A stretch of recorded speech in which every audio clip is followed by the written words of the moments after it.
Danielle. You probably have one on your Facebook, but you don't know her. My Danielle, however, is my best friend. We became close because of how much we would talk. We'd talk about everything and anything. We would talk until our mouths got tired. Then, grade 10 rolled around, and she got her first phone. Her mouth is never tired. These devices we use every day are supposed to make us social. We feel social, but we aren't. Like Danielle, my mom, brother, and other friends are the same. I may not know all the facts, but I've paid so much attention to how people around me act because of technology. And all of us are guilty of letting it impact us. I am. We don't notice it, but technology affects our social life in many negative ways. First off, this thing called social media is anything but social. For when people are with their friends, do you see them constantly talking? Or do you see them check their phone? In fact, I bet when you meet up with your friend, they either tell you about some message sent between them and another friend, or they'll show you a funny video or picture at some point. And that's when you actually do get to see them. Most of the time you just text.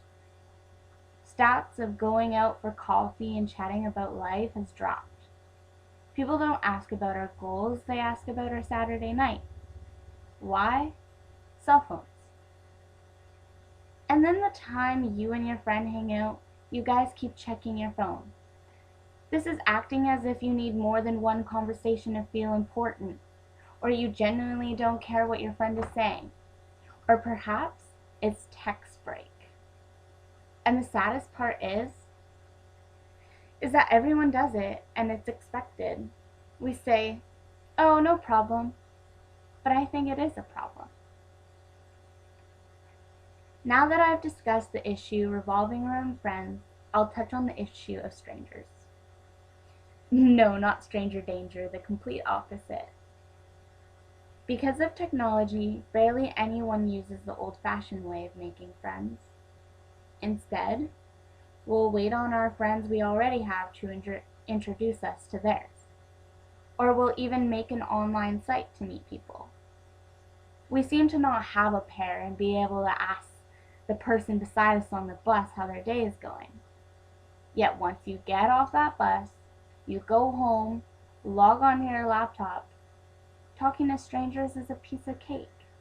We'll sit back, eat an actual pear, and ask anything we want.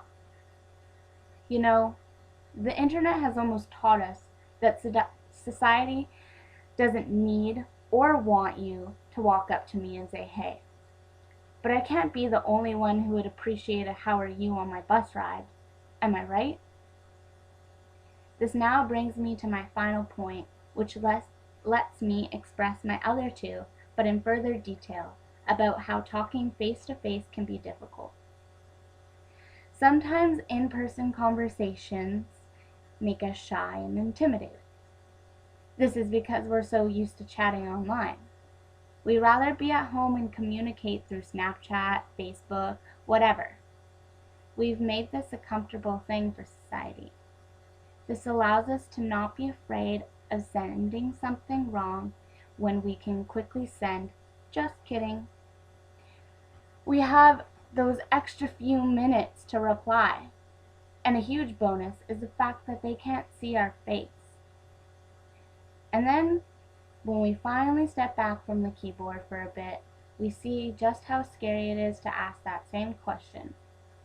We have let technology become such a big part of our lives that we can barely tell each other our emotions without a screen. All of these habits we have now have severely impacted our social life. We check our phones and text other people when we're already with friends. We won't start a conversation with a new face.